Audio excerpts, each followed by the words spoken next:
gerakan-gerakan atau kelompok-kelompok yang dibuat dan mereka tujuannya sama, yaitu mendirikan atau merebut kembali tanah Palestina itu untuk didirikan negara Israel. Yang dilakukan oleh Zionis itu adalah melakukan embargo seperti di dalam kejadian perang 29 hari ini. Jadi begitu mereka melakukan serangan, maka mereka itu juga mengembargo dengan menutup seluruh suplai, baik air, obat-obatan, kemudian logistik lain termasuk listrik. Dan di antara teror yang paling keji itu adalah teror-teror berupa pemerkosaan dan pembunuhan. Jadi mereka ini memiliki banyak tentara-tentara yang disusupkan di dalam laskar-laskar militan.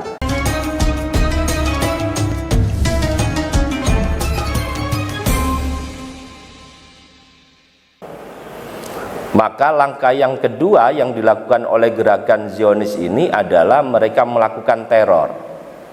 Jadi mungkin Bapak Ibu sekalian pernah mendengar tentang polemik mengenai Holocaust itu, bahwa pembantaian orang-orang Yahudi yang pernah dilakukan, memang ada kem-kem yang dibuat oleh Nazi di masa Hitler, tetapi kalau kita perhatikan sebetulnya tidak semuanya adalah orang-orang Yahudi. Jadi yang masuk di kem itu tidak hanya orang Yahudi. Kenapa kemudian kebanyakan yang ditangkap itu Yahudi? Karena memang di Eropa pada saat itu mayoritas sebetulnya memang orang-orang Yahudi. Yang kedua, yang ditangkapi oleh Hitler itu sebagian besar Yahudi karena secara ideologi juga sama. Jadi Yahudi ini dengan Nazi itu kan sama-sama ultranasionalis. Mereka menganggap mereka itu sebagai istilahnya itu rumpun yang memiliki keyakinan mereka adalah bangsa yang paling unggul di dunia ini. Jadi tidak ada bangsa yang lebih unggul dari mereka. Nah, mungkin dari sisi itulah kemudian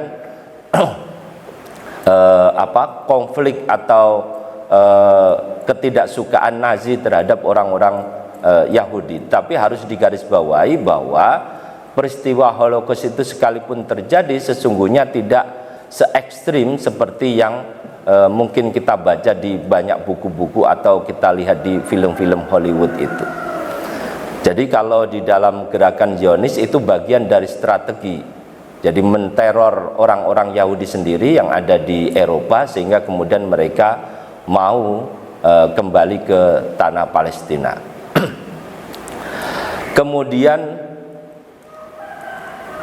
di dalam beberapa catatan itu misalnya Gus Emunim, jadi Gus Emunim itu blok sayap kanan, gerakan sayap kanan. Jadi ada gerakan sayap kiri, ada gerakan sayap kanan. Itu merupakan gerakan-gerakan radikal yang merupakan pecahan dari gerakan Zionis. Jadi banyak sekali gerakan-gerakan atau kelompok-kelompok yang dibuat dan mereka tujuannya sama, yaitu mendirikan atau merebut kembali tanah Palestina itu untuk didirikan negara Israel. Langkah yang ketiga yang dilakukan oleh Zionis itu adalah melakukan embargo seperti di dalam kejadian perang 29 hari ini.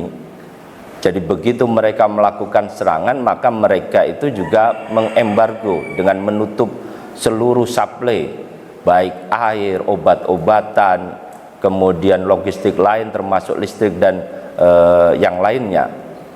Dan itu sebetulnya sudah dilakukan beberapa tahun yang lalu ketika mungkin kita pernah mendengar misalnya kapal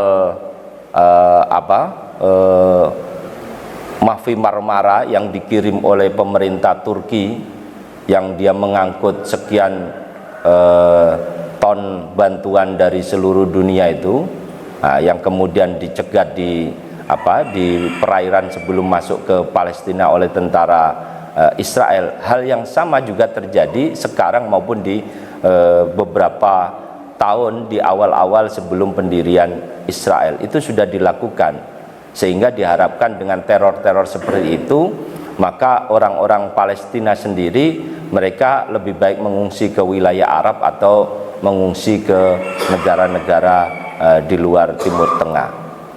Dan di antara teror yang paling keji itu adalah teror-teror berupa pemerkosaan dan pembunuhan. Jadi mereka ini memiliki banyak tentara-tentara yang disusupkan di dalam laskar-laskar militan. Jadi kayak binaan badan intelijennya Israel, Mossad itu. Jadi ada Hagana, Strand Gang, kemudian bahkan ada Irgun Levy.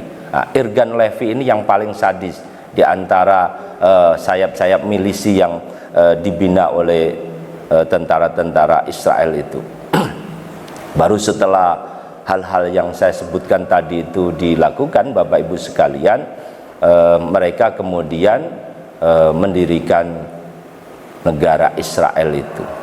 Karena kemudian dukungan terhadap Israel menjadi kuat, bukan hanya berdasarkan perjanjian Balfour ya yang diinisiasi oleh Inggris, tetapi juga di tingkat dukungan internasional di PBB. Bapak Ibu yang berbahagia, kalau kita lihat kemudian ya, kalau kita merujuk kepada surat Al-Maidah ayat 60, Qul hal unabbiukum bisarrim min dzalika matsubatan indallah man la'anahu Allah wa ghadiba alaihi wa ja'ala minhumul qiradata wal hanazira wa abadat taghut ulaika sarrum makana wa adallu an sawa'as sabil. Jadi yang sering kita dengar itu kan lebih banyak surat Al-Baqarah 65. Walaqad alimtumul ladzina tadaw minkum bis-sabti faqulna lahum kunu qiradatan khasiin. Jadi yang sering kita dengar cerita itu di Al-Baqarah 65. Jadi orang-orang Yahudi yang mereka itu mengingkari janjinya kepada Allah untuk memuliakan Yaumus Sabat itu, kemudian mereka dijadikan sebagai kera yang hina. Jadi kalau di tafsir Al-Azhar, Buya Hamka mengatakan secerdik-cerdik ya. Jadi orang-orang Bani Israel ini, orang-orang Yahudi ini mereka suka menghela. Jadi mereka mencari-cari celah terhadap hukum. Mereka cerdik mengakali hukum. Sehingga kemudian mereka merasa tidak bersalah dengan pengingkarannya terhadap perintah untuk memuliakan Yaumus Sabat itu. Maka kemudian Allah turunkan kehinaan itu dengan menjadikan mereka qiradatan khasiin. Tetapi sesungguhnya mereka itu tidak dijadikan sebagai kera itu dalam makna menjadi kera yang sungguhan. Karena kalau kita merujuk misalnya di Al-Maidah 60 tadi, maka dijadikan di situ kan waja'ala minhumul qiradata wal hanazira wa abadat taghut. Jadi mereka itu yang dimurkai Allah itu dijadikan sebagai kera, wal hanazira sebagai babi, wa abadat taghut dan menyembah taghut. Artinya mereka berpaling dari menyembah Allah. Jadi yang digarisbawahi oleh Buya Hamka bahwa mereka dijadikan kera, dijadikan babi itu hanya makna simbolik. Tetapi yang harus dipahami oleh kita semua itu bahwa sesungguhnya perubahan itu lebih kepada mereka ditakdirkan memiliki sifat-sifat buruk yang dimiliki oleh kera maupun oleh babi itu. Dan karena itu mereka kemudian ingkar kepada Allah dengan menjadi pengikut tauhid, bukan pengikut Allah.